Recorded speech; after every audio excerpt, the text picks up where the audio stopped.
One of the most universally despised weeds that people find in their lawns all across the country is crabgrass. One of the more common questions that I get has to do with when do you kill it off? Or more specifically, what products do you use to get rid of the crabgrass? What time of the year do you do it? And does it matter what grass type you have? I'm going to try to answer a handful of these common questions here in this video while I show you some of the crabgrass that I have growing over here in the middle of my Kentucky bluegrass side lawn. And then I'm going to tell you what I'm going to do about it.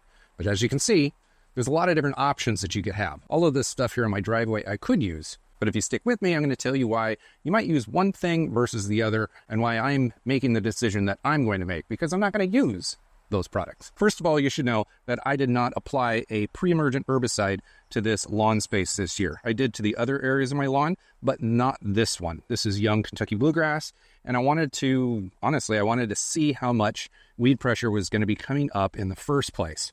I'm not committed to leaving this as Kentucky bluegrass all summer, so I didn't want to put a pre-emergent down. I wanted to keep my options open. But here we are, May 17th, and we've got crabgrass growing. So this right here is a crabgrass plant.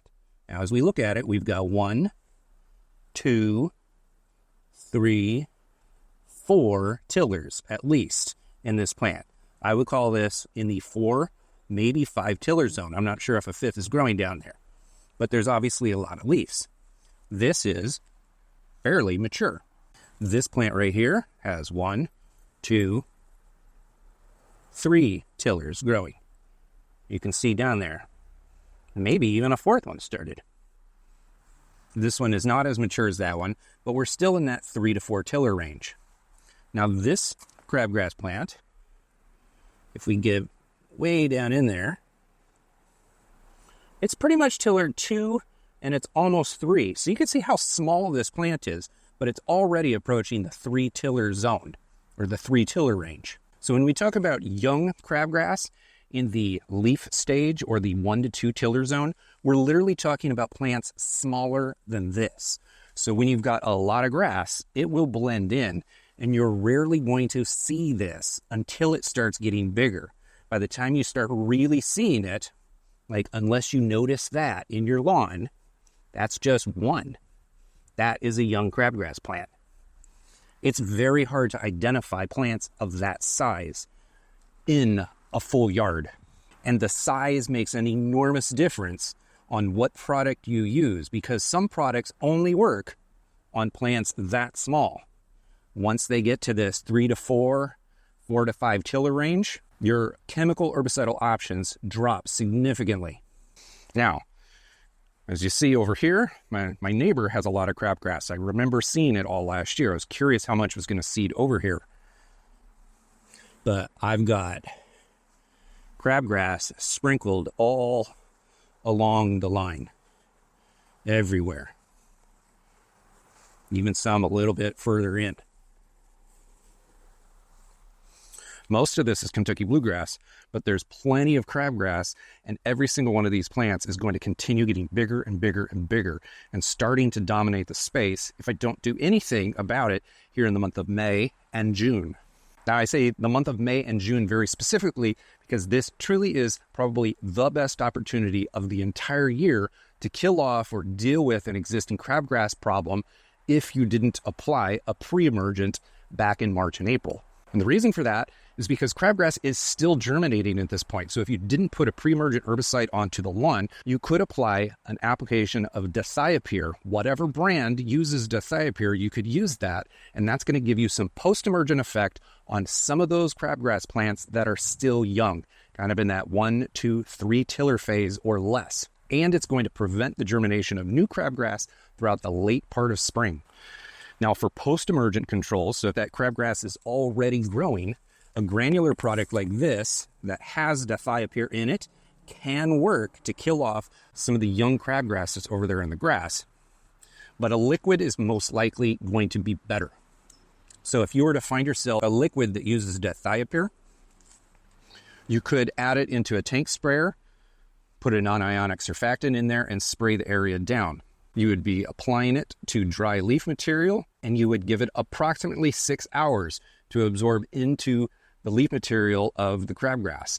And then after the 6 hours, that's when you go ahead and water it in. Once you water it in, most of the material will have already absorbed off the leaf material, but everything sitting on the soil will suddenly get pushed down into the soil and create that barrier that's going to prevent the germination of new crabgrass seeds. So granular works, but for late May, early June, a liquid dithiopyr would be a better option. Now, another option that's kind of similar to that is to use mesotrione. Mesotrione has been popularized by the Tenacity brand.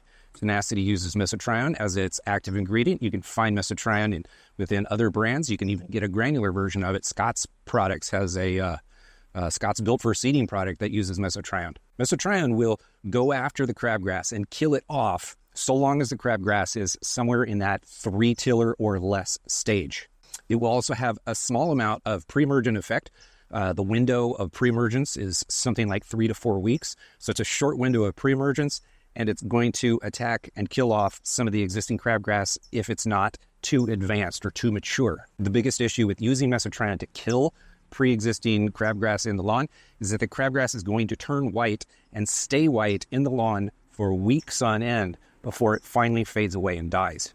So if you got a lot of crabgrass in the lawn, your lawn could literally look silver white for a long time. In the long run, it might be worth it because the crabgrass will die and it's not going to reseed since it's dead. So you have a lot less problems in subsequent years. But a lot of people can't get over the fact that everything looks white for such a long period of time. And that's when you get into the quinclorac kill.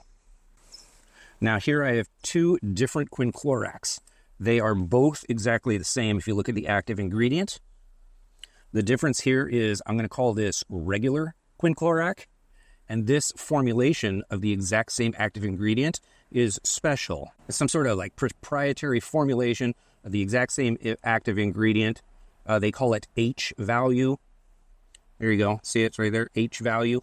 I don't know what H value stands for, but the whole point of applying this product over this one is that the formulation enters the crabgrass plant faster and more effectively. So your efficacy rate, even when you mix it with a methylated seed oil, now quinclorac, you're going to be using methylated seed oil instead of a non-ionic surfactant. But when you mix it with your seed oil for coverage and you get this H value in there, the efficacy rate increases. So although regular quinclorac, which I believe is cheaper, will kill crabgrass in that 4, 5, and beyond tiller range, so the mature stuff, this stuff is going to kill it better and faster, even though it's the same active ingredient. Now, is it worth the extra price for this? That's up for you to decide.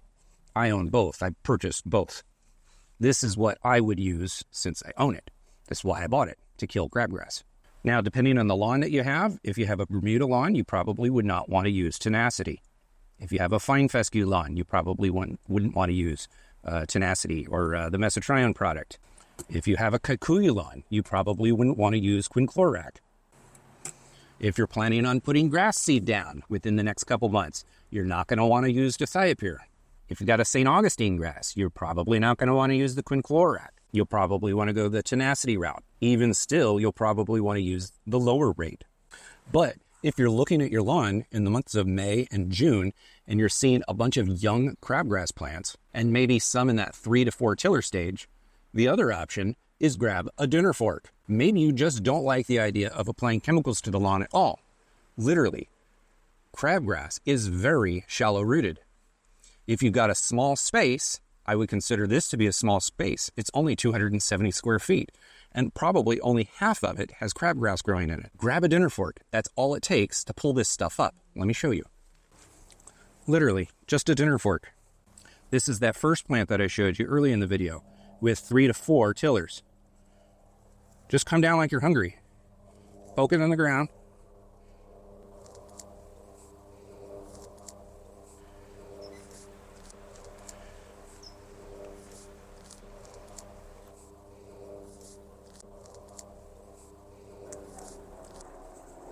And it pulls right out, root and all. And then it's done. That plant will never regrow. It's a bunch type grass. It's a warm season, annual, weedy grass. It is a bunch type grass. It will continue tillering, getting bigger and bigger and bigger, but it doesn't spread, it doesn't root down, and it won't regrow from these roots. You need to look at this up close. You've got 1, 2, some extra leaves, 3, 4, 5. I mean, that might be 5. But look how teeny tiny the root system is. These are very easy to pull out of the ground, even in this 4 to 5 tillering phase of life. And so long as I clean up the dirt, none of the grass really dies around it. It's fine.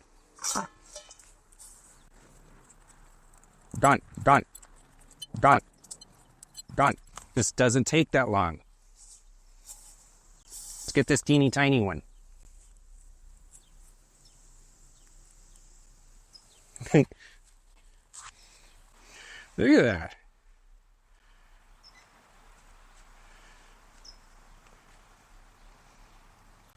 Like, it's crazy simple to do this. Now, I understand if you got 5,000 square feet, and you got crabgrass sprinkled all over the place, that's when herbicides come into play.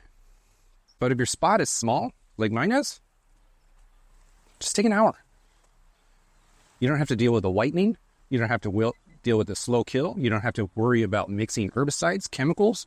I got artichokes here. I don't want to spray those things. We eat those.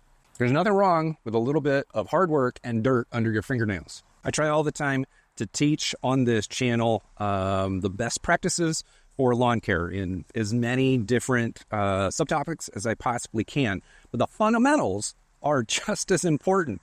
Understanding how these plants work, how they grow, what affects them, and how your own climate or your own lawn tolerates applications of fertilizer and herbicides. All of this stuff is fundamental information. You really got to know it. So I've got this video up here all about the fundamentals. Go ahead and start down the rabbit hole by watching that video next.